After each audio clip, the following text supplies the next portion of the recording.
I expected more from you than to judge people based on their appearance. I said, I'm not judging Malika based on her appearance, but you take people the way they present themselves. You have to draw conclusions. Everybody does every day. So what's the deal? Like, what's their relationship about? Like, they are a weird couple.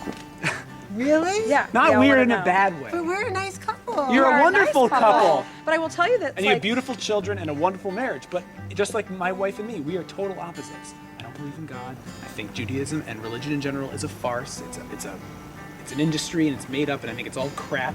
And to her, she believes God gave a Torah in Sinai, and she does whatever God says.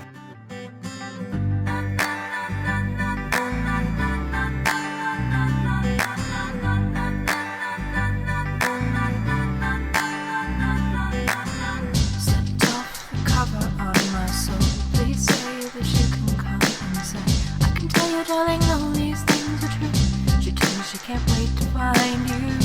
What's it gonna take to make you see? What's it gonna take me out of... They always tell you in yeshiva that when you die, you're gonna go in front of like the court in heaven. Yeah, I know. And God's gonna say, "Oh, so what'd you do with your life?" And you're gonna say, "I did this. I had some kids. I gave some tzedakah, and whatever. I'm a nice guy." He's gonna say, "Well, here's a list of the Sfarim, the books that you were supposed to offer." Yeah, that's so messed up. So they always say to you. So if you don't reach your potential, and you don't write those books, and you aren't mechadish that Torah, then your life is a failure as you know it. Be like, forget it. We're over. I know, but I was their age, I would care so much more than I care now.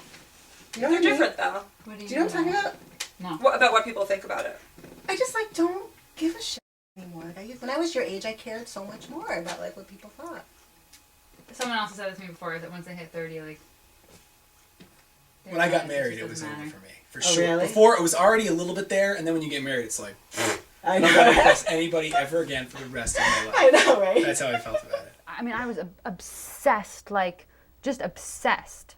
Obsessed with him. He consumed my life. I have other interests, really. I idolized him. But what does being obsessed with a boy at that age do to you in terms of your self-development? It probably puts it on hold. I constantly feel like I can't do what I want to do. The way I dress, what I eat, who I'm talking. Does he tell you, it's about religion, it's about what's appropriate. It's about, he has an idea of what his wife should be like. They used to make us learn Musar know. every day in yeshiva, and every Musar sefer is the same. It's you are garbage, and you're always learning with an older guy who also thinks you're garbage. He's like, it's so messed was up. it Chaim Lazato with what's his name? He's like, yeah. He thinks you're garbage. I also think you're garbage. Why? Next parak. You could have been the simcha as I intended it. I, God, that is. And you didn't. You failed. There's no room in my head to listen to who I am because everyone's filling my head with all these thoughts of what they think I should be. Whether they're right, whether they're wrong, a person needs the space to come to that on their own. No. Or else they can't act from a place of authenticity, and then they're just going through the movements. Even if they are the right movements, they're just going through the movements. You don't even know what it is.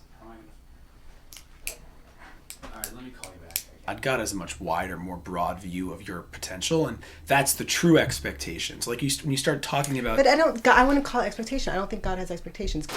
It's like a garden, and he puts the soil there, and he gives you the seeds, and whatever grows, grows. You don't think you can fuck it up? Of course you could fuck it up. But if God gives you the seeds, and then you don't plant them, and then you die, and God's like, I gave you everything you needed, and yet you didn't do anything with your life, or you didn't do what you could have done with your life, how can you say that God doesn't have expectations if he provides you with the tools or the seeds, as you put it? So he gives you another garden and more seeds, and he says, try it again. Sorry. Be nice, Titsy.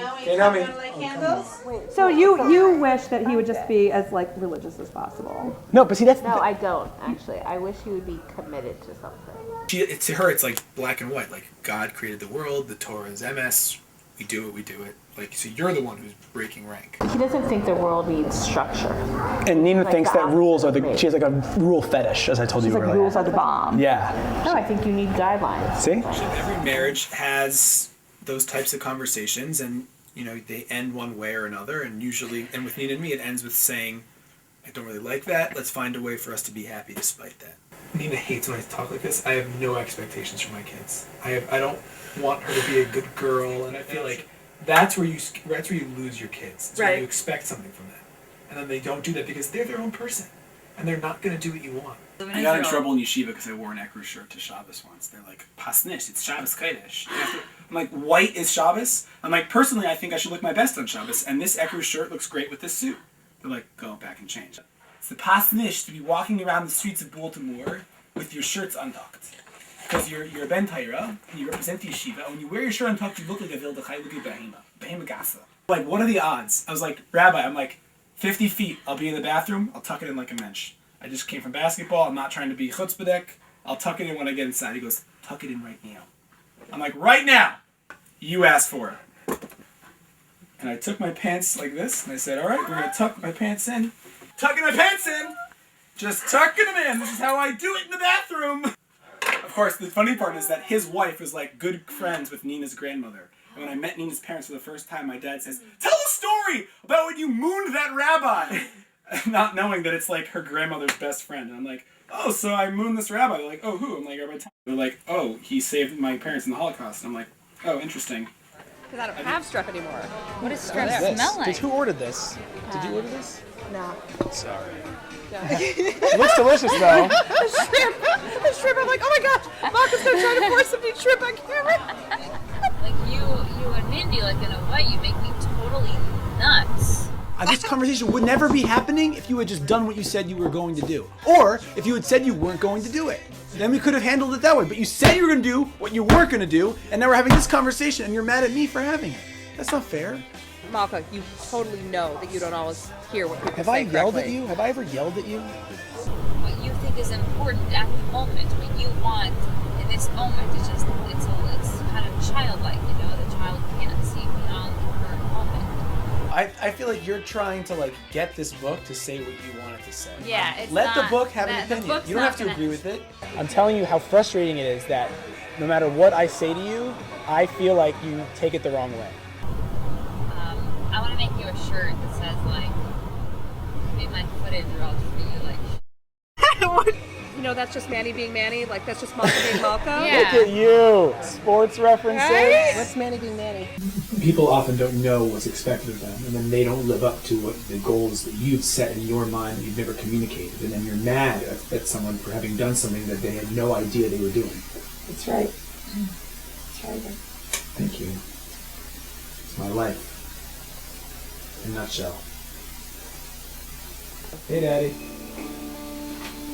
No, I'm not working, but I'm running around a little bit. I'm going to be running around a bit tomorrow, but I'm not working. But yeah, I'll come over for lunch. Shabbos, yeah. Sounds good. And you know, other movies like about how people have these expectations for you, and you're always kind of trying to live up to them, and you're always fighting with yourself. You know what I mean? How do you get him to, reclaim his inheritance? He doesn't at the end. He leaves and he loses, and you just want to cry. You know, everyone has their own truth. Yeah, I mean, we were created, you know, in his image, so to speak, in his image, in his likeness.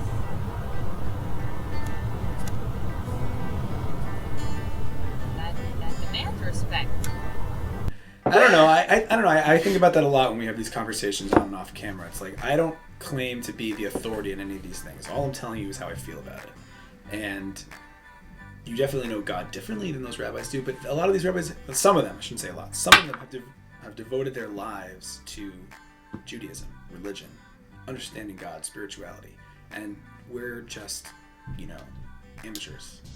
Off the cover on my soul. Please say that you can come inside. I can tell you, darling, all these things are true. She told me she can't wait to find you.